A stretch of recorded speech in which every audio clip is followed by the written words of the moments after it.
Hi dears, ഇന്നത്തെ വീഡിയോയിൽ mop-up കൗൺസിലിങ്ങിനെ കുറിച്ചാണ് നമ്മൾ ഡീറ്റെയിൽസ് ആയിട്ട് പറയുന്നത്.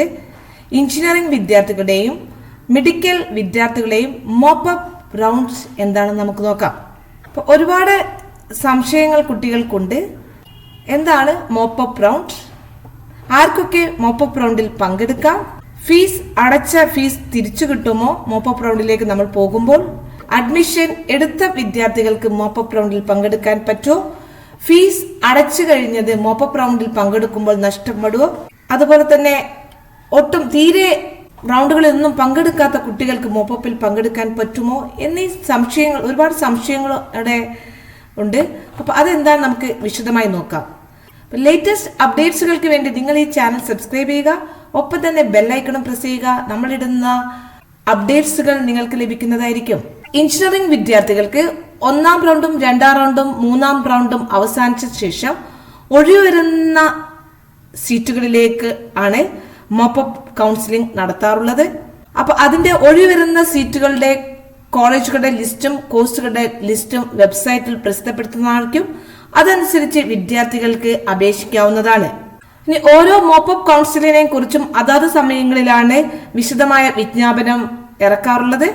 ഇനി ആർക്കൊക്കെ മോപ്പപ്പ് റൗണ്ടിൽ പങ്കെടുക്കാം എന്ന് ചോദിച്ചു കഴിഞ്ഞാൽ എല്ലാ കുട്ടികൾക്കും, അതായത് കീമിന്റെ റാങ്കുള്ള എല്ലാ വിദ്യാർത്ഥികൾക്കും മോപ്പപ്പ് റൗണ്ടിൽ പങ്കെടുക്കാവുന്നതാണ്.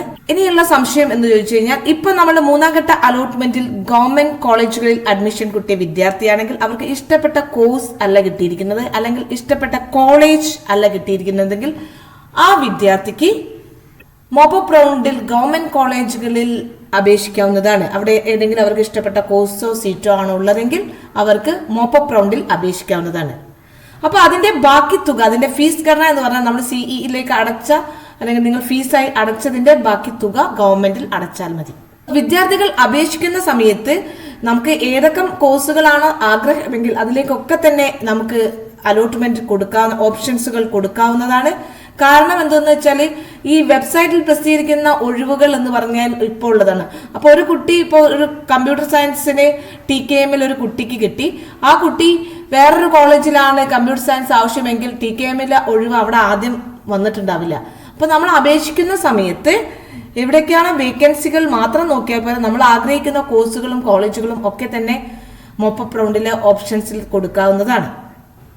നമ്മൾ സാധാരണ 3rd റൗണ്ടിന് കഴിഞ്ഞ 4th റൗണ്ട് പോലെ തന്നെയാണ് മോപ്പപ്പ് റൗണ്ട്. ഒഴിവുള്ള സീറ്റുകളിലേക്ക് നികത്തുന്നത് മാത്രമേ ഉള്ളൂ. പക്ഷേ സെൽഫ് ഫിനാൻസിങ് കോളേജിൽ കിട്ടിയ ഒരു കുട്ടിക്ക് മോപ്പപ്പ് റൗണ്ടിൽ പങ്കെടുക്കാവുന്നതാണ്. മോപ്പപ്പ് റൗണ്ടിൽ കിട്ടിക്കഴിഞ്ഞാൽ ഫീസ് തിരിച്ചു കിട്ടിക്കോണമെന്നില്ല, അത് പ്രത്യേകം നോട്ട് ചെയ്യുക. സെൽഫ് ഫിനാൻസിങ് കോളേജുകൾ നമ്മൾ അടച്ചു കഴിഞ്ഞ ഫീസ് കിട്ടണമെന്നില്ല. അവർക്ക് അവിടെ വേറൊരു കുട്ടി അതിനൊരു അഡ്മിഷൻ എടുക്കുകയാണെങ്കിൽ മേ ബി നമുക്ക് ഫീസ് തിരിച്ചു തരാം. അത് ഡിപ്പെൻഡ്സ് ഓൺ ആണ്, അത് നമുക്ക് ഒരിക്കലും പറയാൻ സാധിക്കില്ല. അപ്പൊ നമ്മൾ അത് തന്നെ കൺസിഡർ ചെയ്യണം. അതായത് ഫീസ് തിരിച്ചു കിട്ടില്ല എന്ന് തന്നെ ചിന്തിച്ചുകൊണ്ടായിരിക്കണം നമ്മൾ മോപ്പപ്പ് റൗണ്ടിൽ പങ്കെടുക്കേണ്ടത്. ഓക്കെ. ഇനി 1st റൗണ്ടും 2nd റൗണ്ടും ഒക്കെ തന്നെ ക്വിറ്റ് ചെയ്തവരുണ്ടാവും. ആ കുട്ടികൾക്കും ഈ മോപ്പപ്പ് റൗണ്ടിൽ പങ്കെടുക്കാവുന്നതാണ്. അതായത് നമുക്കൊരു റാങ്ക് ഉണ്ടെങ്കിൽ, നമ്മളുടെ അർഹതപ്പെട്ടവരാണെങ്കിൽ നമുക്ക് എല്ലാ വിദ്യാർത്ഥികൾക്കും മോപ്പപ്പ് റൗണ്ടിൽ പങ്കെടുക്കാവുന്നതാണ്. അതിന്റെ സീറ്റുകളുടെ ഒഴിവുകളൊക്കെ തന്നെ വെബ്സൈറ്റിൽ ഉണ്ടാവും. അപ്പൊ അതിന്റെ മോപ്പപ്പ് റൗണ്ടിന്റെ അലോട്ട്മെന്റ് ഷെഡ്യൂളുകളൊക്കെ തന്നെ നമ്മുടെ CEE വെബ്സൈറ്റിൽ വരുന്നതാണ്. നമ്മളും നമ്മുടെ ചാനലിലൂടെ അത് അപ്ഡേറ്റ് ചെയ്യുന്നതായിരിക്കും. എല്ലാ കാര്യങ്ങളും, അതിലുള്ള വേക്കൻസികളും കോഴ്സുകൾ കോളേജുകളുടെ ഡീറ്റെയിൽസ് ഒക്കെ തന്നെ വെബ്സൈറ്റിലൂടെയും നമ്മുടെ ചാനലിലൂടെയും ഒക്കെ തന്നെ നമ്മൾ കാണിക്കുന്നതായിരിക്കും. ഇപ്പൊ വിദ്യാർത്ഥികൾക്ക് മോപ്പപ്പ് റൗണ്ടിന്റെ അപ്ഡേറ്റ്സുകളൊക്കെ തന്നെ നമ്മൾ നമ്മുടെ ചാനലിലൂടെ അപ്ഡേറ്റ് ചെയ്യുന്നതായിരിക്കും. അതുകൊണ്ട് തന്നെ നിങ്ങൾ നമ്മുടെ ചാനൽ സബ്സ്ക്രൈബ് ചെയ്തേക്കണേ, ഒപ്പം തന്നെ ബെല്ലൈക്കണും പ്രസ് ചെയ്യുക. നമ്മളിടുന്ന ലേറ്റസ്റ്റ് നോട്ടിഫിക്കേഷൻ നിങ്ങൾക്ക് ലഭിക്കുന്നതായിരിക്കും.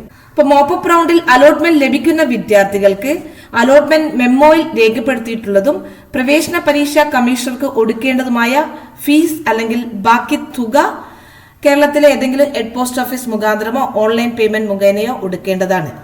പ്രത്യേകം ശ്രദ്ധിക്കുക, നിലവിലുള്ള ഒഴിവുകൾക്ക് പുറമെ ഈ ഘട്ടത്തിൽ മറ്റ് കോഴ്സുകളിൽ സീറ്റുകളും ഒഴിവുവരാൻ സാധ്യതയുള്ളതിനാൽ വിദ്യാർത്ഥികൾ ആവശ്യമുള്ള എല്ലാ കോഴ്സുകളിലേക്കും ഓപ്ഷൻ നൽകാൻ പ്രത്യേകം ശ്രദ്ധിക്കേണ്ടതാണ്. അപ്പൊ നമുക്ക് ആ ഒഴിവുകൾ ലിസ്റ്റ് വരുന്ന സമയത്ത് നമുക്കത് മാത്രം നോക്കിയാൽ പോരാ, നമുക്ക് ആഗ്രഹമുള്ള കോഴ്സുകളും കോളേജുകളിലേക്കും ഓപ്ഷൻ കൊടുക്കുവാൻ ശ്രദ്ധിക്കുക. ഇപ്പൊ ഈ മോപ്പപ്പ് റൗണ്ടുമായിട്ടുള്ള സംശയങ്ങളൊക്കെ തന്നെ നിങ്ങൾ കമന്റ് ബോക്സിലൂടെ ചോദിക്കാവുന്നതാണ്. നമ്മൾ അതിന് മറുപടി തരുന്നതായിരിക്കും. മെഡിക്കൽ അനുബന്ധ കോഴ്സുകളിലേക്കുള്ള മോപ്പപ്പ് കൗൺസിലിനെ കുറിച്ചാണ് നമ്മൾ ഇനി അടുത്തതായിട്ട് പറയുന്നത്. മെഡിക്കൽ അനുബന്ധ കോഴ്സുകളിലേക്കുള്ള മോപ്പപ്പ് എന്ന് പറഞ്ഞു കഴിഞ്ഞാൽ ഓരോ കോഴ്സുകളിലേക്കുമാണ് മോപ്പപ്പ് റൗണ്ട് നടത്താറുള്ളത്.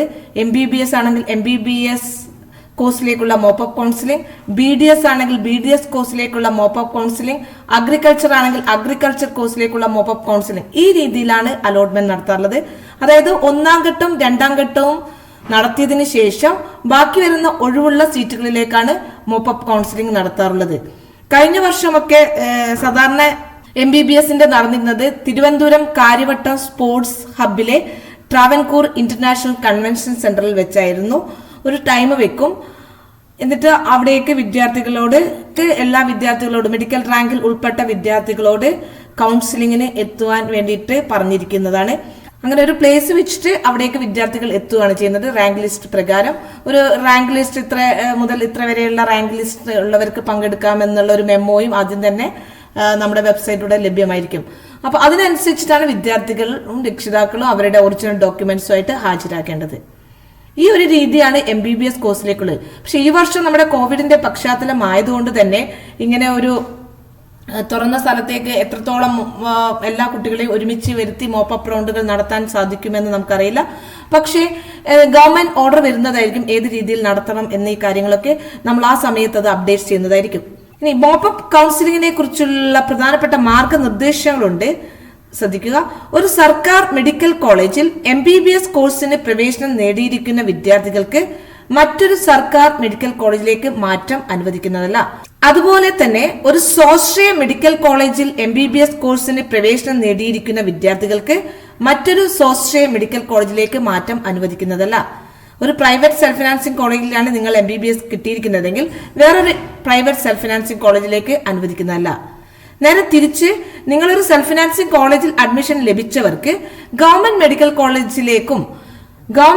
കോളേജിൽ അഡ്മിഷൻ ലഭിച്ചവർക്ക് പ്രൈവറ്റ് സെൽഫ് ഫിനാൻസിംഗ് കോളേജിലേക്കും മാറ്റം അനുവദനീയമാണ്.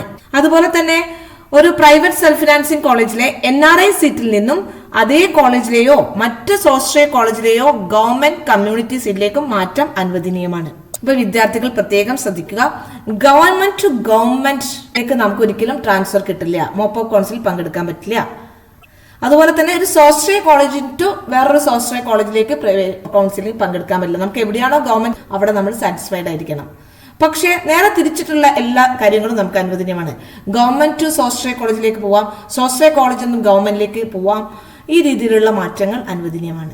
അതുപോലെ തന്നെ ഓൾ ഇന്ത്യ കൗൺസിലിംഗിലൂടെ പ്രവേശനം നേടിയവരെ സംസ്ഥാനത്തെ മോപ്പപ്പ് കൗൺസിലിംഗിൽ പരിഗണിക്കുന്നതല്ല. അപ്പൊ പ്രിയ വിദ്യാർത്ഥികൾ അതും കൂടി ഒന്ന് നോട്ട് ചെയ്യുക. നമുക്ക് ഓൾ ഇന്ത്യ കോട്ടയിലൂടെ എവിടെയെങ്കിലും ഒരു അഡ്മിഷൻ കിട്ടിക്കഴിഞ്ഞാൽ തിരിച്ച് നമുക്ക് മോപ്പപ്പ് റൗണ്ടിൽ പങ്കെടുക്കാൻ സാധിക്കില്ല.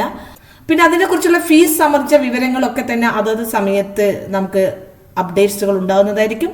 ഇപ്പൊ നമ്മൾ ഫീസൊക്കെ തന്നെ അധികം അടയ്ക്കേണ്ടി വരില്ല, നമ്മൾ അടച്ചതിന്റെ ബാക്കി തുകയായിട്ട് തന്നെ അടച്ചാൽ മതിയാവും. അപ്പൊ എല്ലാ വിദ്യാർത്ഥികൾക്കും മോപ്പപ്പ് റൗണ്ടിനെ കുറിച്ച് മനസ്സിലായിട്ടുണ്ടാവുമെന്ന് വിചാരിക്കുന്നു. അതുകൊണ്ട് തന്നെ നമ്മുടെ ഈ ചാനൽ ഒന്ന് സബ്സ്ക്രൈബ് ചെയ്തേക്കണേ. ഒപ്പം തന്നെ ആ ബെൽ ഐക്കണും പ്രസ് ചെയ്യുക. നമ്മളിടുന്ന ലേറ്റസ്റ്റ് നോട്ടിഫിക്കേഷൻ നിങ്ങൾക്ക് ലഭിക്കുന്നതായിരിക്കും. കൂടാതെ ഈ വീഡിയോ നിങ്ങൾക്ക് ഉപകാരപ്രദമാണെങ്കിൽ ലൈക്ക് ചെയ്യുക.